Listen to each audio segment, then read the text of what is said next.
सुप्रभात विद्यार्थियों, आज हम लोग इस वीडियो में सप्तमी कक्षा के प्रथम पाठ सुभाषितानी पर चर्चा करने जा रहे हैं।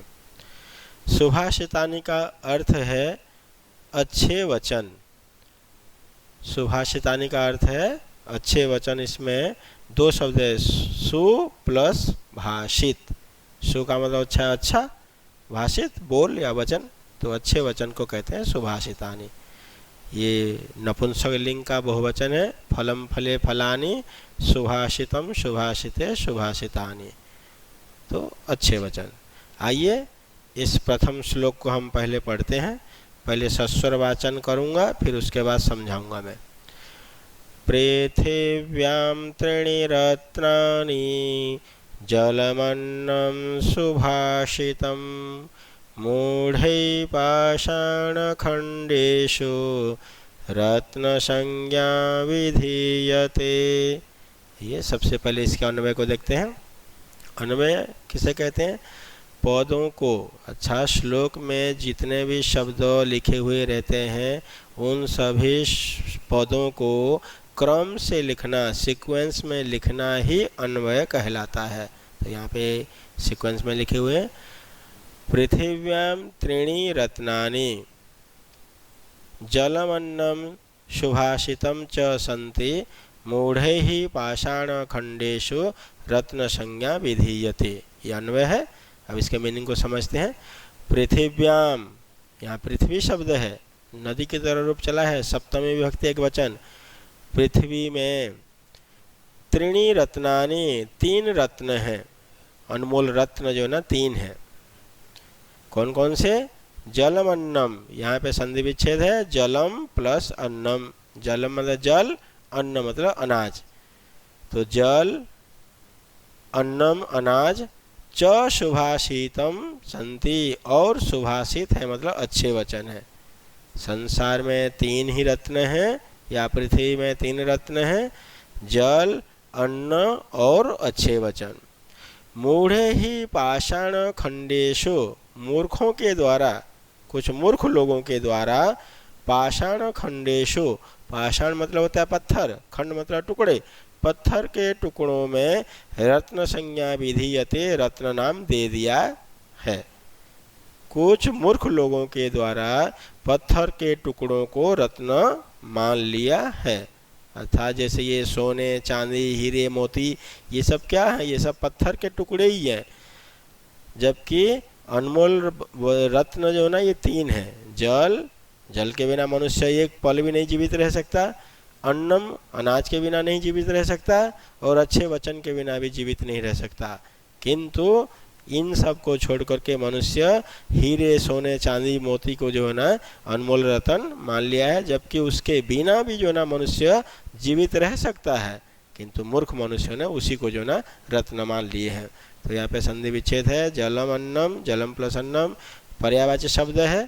पृथिव्याम, धरायाम, धरा का मतलब ये पृथ्वी, सप्तमी विभक्ति एक वचन। मूढ़े ही, मूर्खे ही, ये तृतीया बहुवचन है, तो ये भी तृतीया बहुवचन।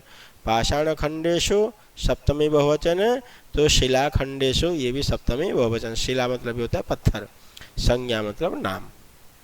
तो इसका पूरा का पूरा भावार्थ हो गया इस श्लोक का, कि जो है ना पृथ्वी में तीन रत्न होते हैं, जल, अन्न और अच्छे वचन, किंतु मूर्ख लोगों ने पत्थर के टुकड़ों को रत्न मान लिया है।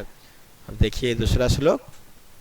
सत्येन धार्यते पृथ्वी सत्येन तपते रविः सत्येन वाति वायुश्च सर्वं सत्ये प्रतिष्ठितम्। आइए इसका पहले अन्वय देखते हैं।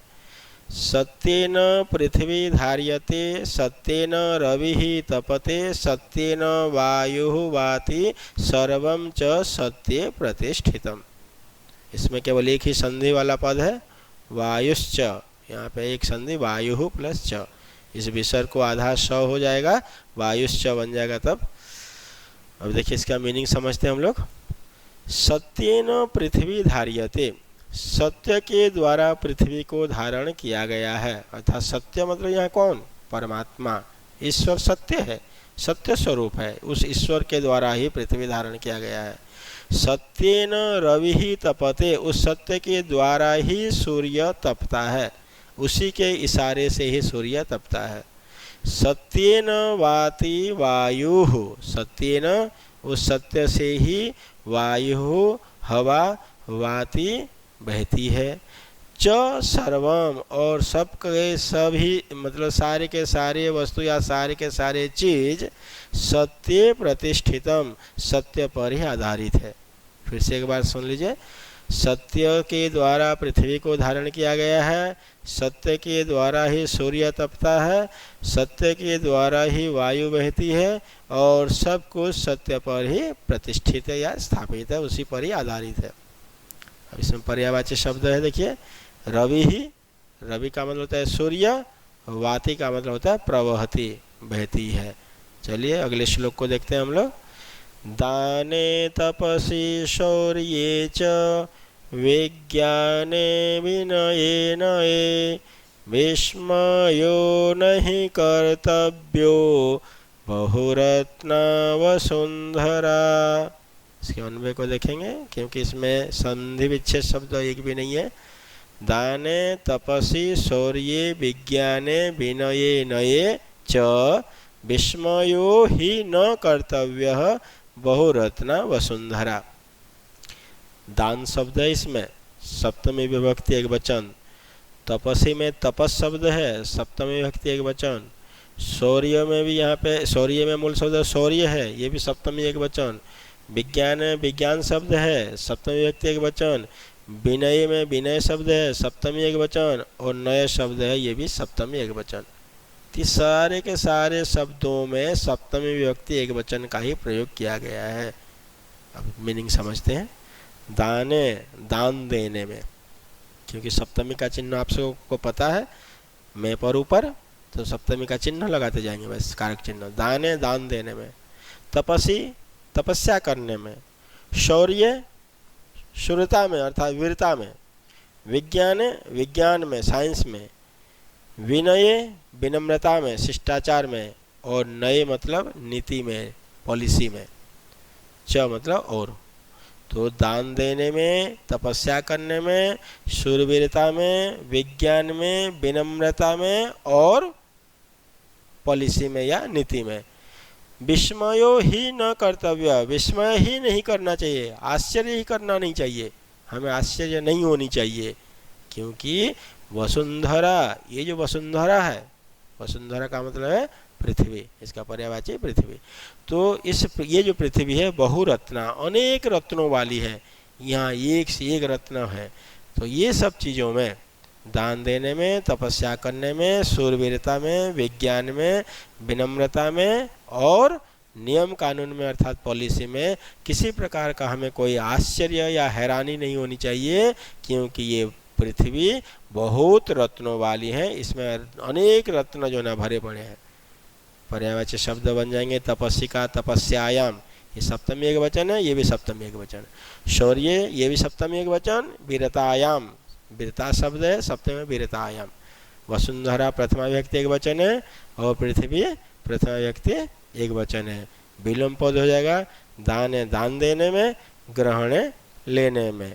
तो प्यारे बच्चों, अगर मेरा ये वीडियो आप सबको यदि पसंद आया तो इसको ज़रूर लाइक कीजिए, शेयर कीजिए और सब्सक्राइब कीजिए, जिससे कि आप सबको आगे के वीडियो भी अर्थात जो भी वीडियो मैं आगे बनाऊंगा आपको समय समय पर मिलता रहे। जयतु संस्कृतम, जयतु भारतम।